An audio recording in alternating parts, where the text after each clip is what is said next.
It's a 5-alarm fire, according to Border Patrol agents, with sources telling Fox News Monday set a new record for daily migrant crossings, all as the total encounters in December, usually a quieter time at the border, expected to set another new monthly record. The New York Post says the record numbers prove President Biden has waved the white flag and his administration is ignoring the laws and just letting everybody in. Bill Malugin is live at the border in Lukeville, Arizona for us. You've been seeing these large groups of mostly adult men cross all day, Bill. What exactly are you seeing there? Well, Sandra, you can see over my shoulder we have another group of adult men who have crossed illegally here, and these border numbers are just spiraling out of control. In the month of December, we are currently averaging 10,000 migrant encounters every single day. This is the situation here in Lukeville. A lot of these adults coming in from all around the planet. Actually had a couple of guys from Afghanistan out here a little bit earlier. They are considered special interest aliens. They will be subject to additional vetting, but we'll show you how all these guys got here. Take a look at this footage we shot just a couple of hours ago. They were part of a group of 500 that crossed illegally early this morning through an open breach in the border wall cut by smugglers. They then marched up here to this outdoor Border Patrol processing area where we're standing right now. Some of them had their iPhones out. They were taking selfies, sending images back home to let folks know they had arrived here successfully in the United States, as this Tucson, Arizona sector just remains overwhelmed in the epicenter of this border crisis right now. More than 2,800 illegal crossings yesterday alone. We actually had a chance to catch up with some Indian guys who had crossed illegally, had a little chat with them. Take a listen. Where are you guys from? India. India. Everybody here from India? Yeah, India. Where do you guys want to go in the United States? What city? California. California? California? Everybody here California? New Jersey. Seattle. New York. Okay. And why did you guys come here to the U.S.? Sorry? English, no. English? No English. Do you want to work? Yeah. You want a job? Yes. No? What? No? You don't want to work? Why'd you? Life danger. Life in danger. And then take a look at this. We talk about how backlogged the asylum system is. This is a notice for a Colombian woman who crossed illegally and was released into the U.S. for her to check in with ICE in New York City. And look at the date, 2031, 8 years from now. I talked to her immigration attorney. He says he was left absolutely stunned, and he's been doing this job for almost 30 years. Take a listen. They gave her a return notice to come back in 2031.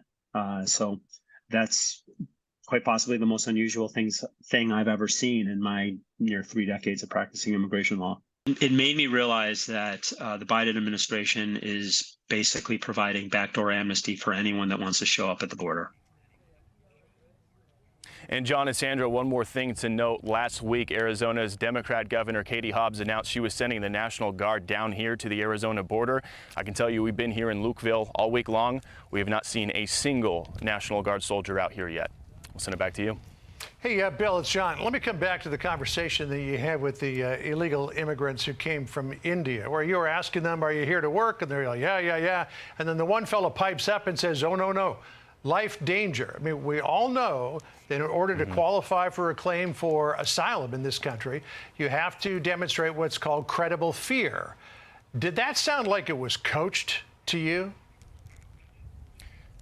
It did, and that happens a lot. These migrants are told by the cartels what to say when they get here on U.S. soil so they can be released into the United States. And credible fear is one of those thresholds they have to meet. They do these initial credible fear interviews out here in the field. And look, if they come here and say, no, I want a job, I want to work, that does not qualify for asylum. So some of these migrants know they're told what to say when they get here. And if they say, my life is in danger, or I'm in fear of my home country, they feel that's a box they can check in order to get asylum and hopefully be released. And you just saw that court date, or not a court date, an ICE hearing for 8 years from now in 2031. It's ridiculous how backlogged the system is. I mean, when you put this in perspective, Bill, as we're heading into the final days of the year here, as we remind our viewers, you wouldn't be seeing this happen unless we had drone images like this that our Fox flight team is providing for our viewers and really for the country and the world to see this happening.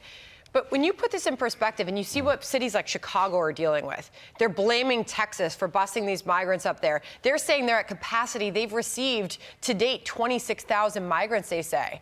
You've got 12,000 a day.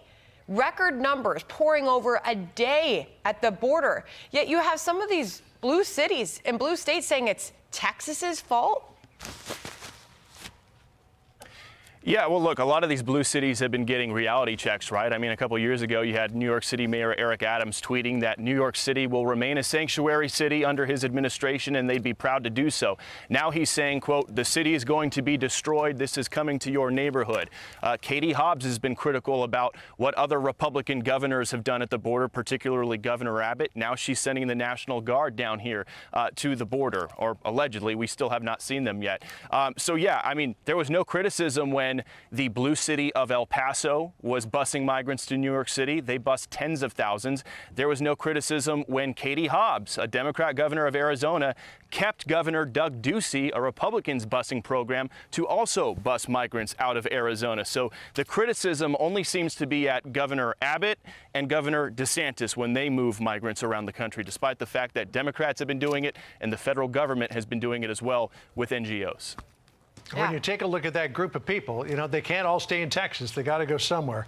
Bill, you've been doing terrific reporting down there at the border, and I dare say that yours are the only images of this that we're seeing pretty much anywhere on television. Keep up the good work. Thank you, Bill. I'm Steve Ducey. I'm Brian Kilmeade. And I'm Ainsley Earhart. And click here to subscribe to the Fox News YouTube page to catch our hottest interviews and most compelling analysis.